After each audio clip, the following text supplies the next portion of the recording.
આગામી તારીખ 24 અગસ્ટથી 28 અગસ્ટ દરમિયાન રાજકોટ શહેરમાં રેસકોર્સ ગ્રાઉન્ડમાં ધરોહર લોકમેળો 2024નું આયોજન કરવામાં આવનાર છે. જાહેર જનતાને કોઈ તકલીફ ના પડે અને લોકમેળા દરમિયાન કોઈ અનિચ્છનીય બનાવ ના બને તે માટે જાહેર જનતાને નીચે મુજબની અપીલ કરવામાં આવે છે. આ વખતે એન્ટ્રી અને એક્ઝિટ બે અલગ અલગ સેગમેન્ટના ગેટ નક્કી કરવામાં આવેલા છે. ગેટ નંબર 1 જે ફનવર્લ્ડની બાજુમાં છે અને ગેટ નંબર 4 જે રમેશભાઈ પારેખ ઓપન થિયેટરની પાછળ આવેલ છે એમને એન્ટ્રી ગેટ તરીકે નક્કી કરવામાં આવેલ છે. અને ગેટ નંબર 2 જે પોલીસ હેડક્વાર્ટર સર્કલની બાજુમાં આવેલ છે અને ગેટ નંબર 3 જે જૂના એનસીસી ચોકની બાજુમાં આવેલ છે એમને એક્ઝિટ ગેટ તરીકે નક્કી કરવામાં આવેલ છે. આ વખતે ઇમરજન્સી ગેટ પણ ડેઝિગ્નેટ કરવામાં આવેલા છે. ફનવર્લ્ડ તથા પોલીસ હેડક્વાર્ટર સર્કલની વચ્ચે એક ઇમરજન્સી એક્ઝિટ અને પોલીસ હેડક્વાર્ટર સર્કલ અને જૂના એનસીસી સર્કલની વચ્ચે એક ઇમરજન્સી એક્ઝિટ આવેલ છે જેનો ઉપયોગ ઇમરજન્સીમાં કરી શકાય. અને રેસકોર્સ ગ્રાઉન્ડમાં ઇમરજન્સીમાં બહાર જવાનું થાય તો ગ્રાઉન્ડની ચારેય બાજુ ઇમરજન્સી ગેંગવે બનાવવામાં આવેલ છે. ત્યાંથી ઝડપથી અડચણ વગર ગ્રાઉન્ડની બહાર નીકળી શકાય. અને બાળકો માટેની સુરક્ષા અને એમની સેફટી એન્ડ સિક્યોરિટી માટે અમુક સૂચનાઓ છે.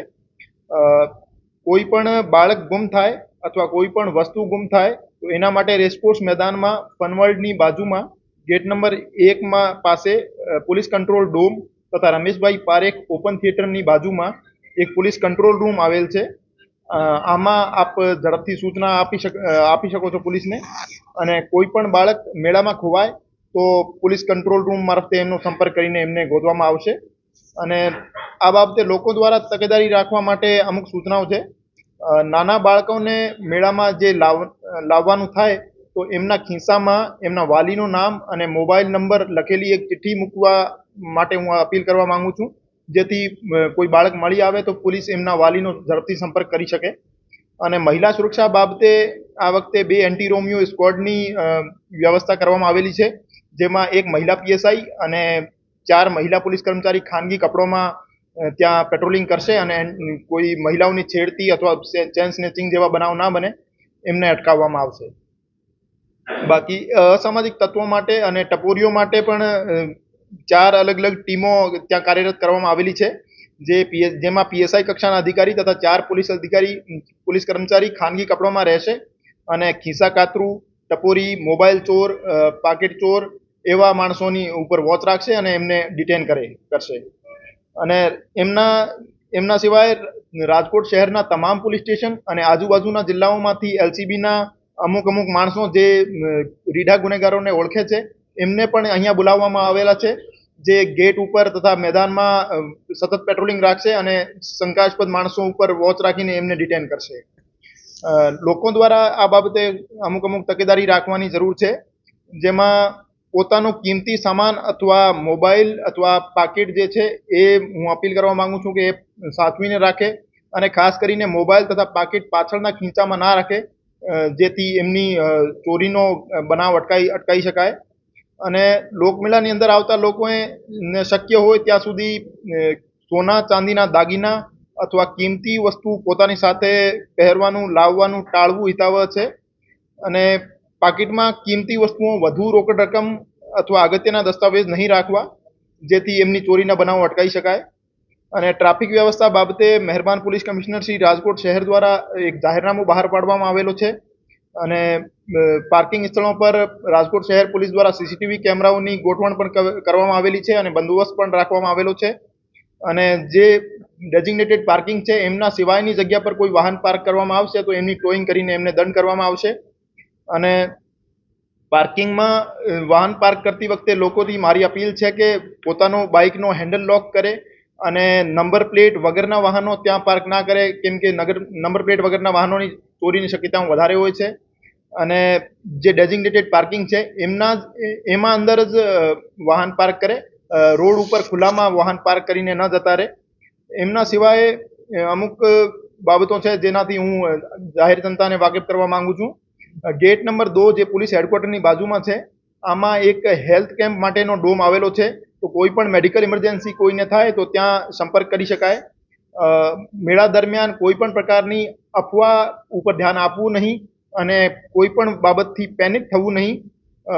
કોઈ પણ એવી અનબનાવ સંબંધી કોઈ બાબત આપના ધ્યાનમાં આવે તો પોલીસનો તરત જ ધ્યાન દોરવાનું અને રેસકોર્સ ગ્રાઉન્ડમાં ચારો કોર્નર ઉપર એક ફાયર ફાઇટર અને એક એમ્બ્યુલન્સની વ્યવસ્થા કરવામાં આવેલી છે અને લોકમેળા દરમિયાન કોઈ પણ આગનો અથવા કોઈ પણ કન્ટિન્જન્સીનો બનાવ બને તો કંટ્રોલ રૂમ તરફથી જે સૂચનાઓ આપવામાં આવે એમનો સાંભળીને એમનું અવશ્ય પાલન કરવાનું રહેશે અને ગ્રાઉન્ડમાં ભીડ ના વધે એના માટે ગ્રાઉન્ડની બહાર રેસકોર્સ રોડ ઉપર હોલ્ડિંગ એરિયા પણ બનાવવામાં આવેલા છે.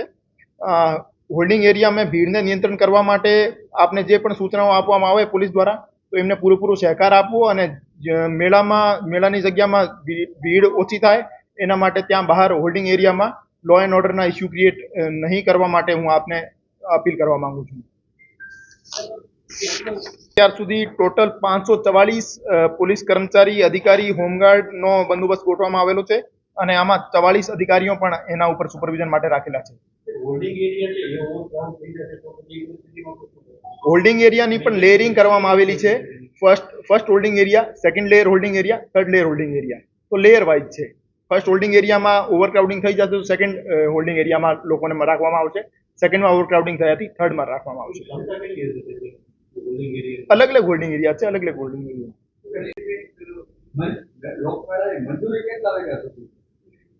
આ બાબતે જે લોકલ એસડીએમ છે, લોકલ કલેક્ટર સર છે, એમનો નિર્ણય કરવાનો બાકી છે.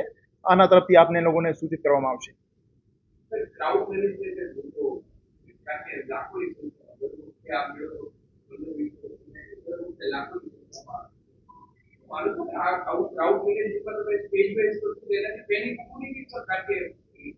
લોકો તો એવી રીતના કહેવાય છે બધા લોકો કે આવે છે સીધા મેળાની અંદર બેસી પોતાની અંદર ફરી બહાર નીકળી આ કરશો તો આનાથી પેનિક પૂરી થઈ શકશે. અમારા આ વ્યક્તિ એના કારણે દોસ્તો ફ્રી ફ્લો કરતી ક્રાઉડને મેનેજ કરવાનો વધારે ટફ હોય છે અને સેગ્રિગેટેડ અને ટુકડામાં વહેંચેલી ક્રાઉડને મેનેજ કરવાનો ઇઝી હોય છે. એવો આ બાબતે ડિઝાસ્ટર મેનેજમેન્ટ સંબંધી જે એક્સપર્ટ છે એમના પણ સલાહ લેવામાં આવી છે અને એમનો ઇમ્પ્લિમેન્ટેશન ગ્રાઉન્ડ ઉપર તમે જોશો તો આપને ખ્યાલ આવશે કે ભાઈ કેવી રીતે વધારે સારી રીતે મેનેજ થાય છે. લોકોએ મેળાનું ક્યારે મેનેજમેન્ટ કરવું છે? આ બધા નિષ્ણાંતો હોય છે, માત્ર 100, 200, 500, 1000 લોકોને મેનેજ કરતા હોય, જ્યારે 10 લાખ લોકો અહીં આવતા હોય એ લોકો પાસે એવું નોલેજ હશે રાજકોટની પબ્લિક? નહીં, આમાં રાજકોટના મેળાની જ્યાં સુધી વાત છે આમાં 10 થી 12 લાખ લોકો આવે છે. એમના પાસે કુંભ મેળાઓનો જેમાં 2 થી 3 કરોડ રોજની જનતા આવે છે એવા મેળાઓનો બંદોબસ્ત કરવાનો અને એમનામાં ક્રાઉડ મેનેજ કરવાનો અનુભવ હોય છે. ખાસ કરીને સીસીટીવી મોનિટરિંગ તેમજ વોચ ટાવર કેટલા છે અને કઈ રીતે કંટ્રોલ રૂમ હતા? ગ્રાઉન્ડના અંદર 14 વોચ ટાવર લગાવવામાં આવેલા છે અને આના સિવાય રેસકોર્સની ઉપર બહારની રોડ ઉપર પણ વોચ ટાવર ગોઠવવામાં આવશે અને સીસીટીવી ગ્રાઉન્ડના અંદર ટોટલ 57 અત્યાર સુધી સીસીટીવી કેમેરા લગાવવામાં આવેલા છે અને આના સિવાય પાર્કિંગની જગ્યાઓ પણ સીસીટીવી કેમેરાથી કવર્ડ છે અને આના સિવાય ડ્રોન કેમેરાથી પણ સુપરવિઝન થશે અને ક્રાઉડનો મેનેજમેન્ટ થશે. કેટલી જગ્યાએ પાર્કિંગ છે ને કેટલા રસ્તાની અંદર પ્રતિબંધ મૂકવામાં આવ્યો છે? આ બાબતે આપને વધારે જાણકારી ટ્રાફિક એસીપી સાહેબ આપશે. દર વર્ષે આ સાતમ આઠમનો જે મેળો થાય છે અને જનરલી આપણે જે પાર્કિંગ પ્લેસીસ દર વર્ષે હોય છે એ જ છે, પણ છતાં પણ હું રેડિયો ફ્રેન્ડ્સ માટે બોલી દઉં છું. હું આ જે પાર્કિંગ પ્લેસની જે વિગત છે એ આપણા પત્રકાર જે ગ્રુપ છે એમાં પણ મૂકીશ. આ ચૌધરી હાઈસ્કૂલ ગ્રાઉન્ડ છે 2 વ્હીલર અને 4 વ્હીલર પાર્કિંગ માટે. સર્કિટ હાઉસ સામે મેમન બોર્ડિંગનું ગ્રાઉન્ડ છે એ છે બીજું. ત્રીજું છે એસબીઆઈ બેંક સામે શારદા બેંક પાસેનું ગ્રાઉન્ડ છે. નવી કલેક્ટર કચેરી સામેનું ગ્રાઉન્ડ છે. સર્કિટ હાઉસ સામે આકાશવાણીની દિવાલ છે ત્યાં પાર્કિંગ છે. નહેરુ ઉદ્યાન બહુમાળી ભવન સામે છે parking. Bal Bhavan main ગેટથી art gallery સુધીના રોડ ઉપર પાર્કિંગ છે. કિશનપરા ચોક એજી ઓફિસની દિવાલ પાસે છે. કિશનપરા ચોક સાયકલ શેરિંગ વાળી જગ્યાએ પાર્કિંગ છે. જૂની કેન્સર હોસ્પિટલનું જે ગ્રાઉન્ડ છે ત્યાં પાર્કિંગ છે. કેપિટલ હોટલ પાછળનું જે ગ્રાઉન્ડ છે ત્યાં પાર્કિંગ છે. એરપોર્ટ ફાટકથી આમ્રપાલી ફાટક પૂર્વ બાજુનો જે રેલવેનો પટ્ટો છે એને સમાંતર છે ત્યાં પણ પાર્કિંગ છે.